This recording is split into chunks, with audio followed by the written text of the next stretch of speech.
আমি আল্লামা আজিজুল হকের চক্ষু হব, এক চোখেতে পড়ব হাদিস, অন্য চোখে খেলাফতের জাল বুনিব।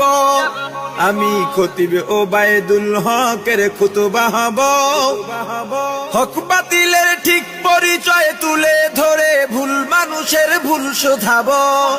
আমি শাহজালালের তাকবীরের ধ্বনি হব, আমি শায়েখে কুররাকারী ইব্রাহিম হব। আমি স্বপ্ন দেখি আমি জনতার স্বপ্ন হব, অত্যাচারীর লৌহ কপাট ভাঙতে যাব।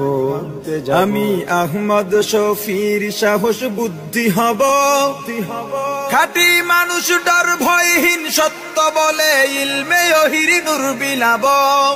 আমি মরতে জানি জেল জুলুমে করি না ভয়, জুনাইদ বাবু নগরীর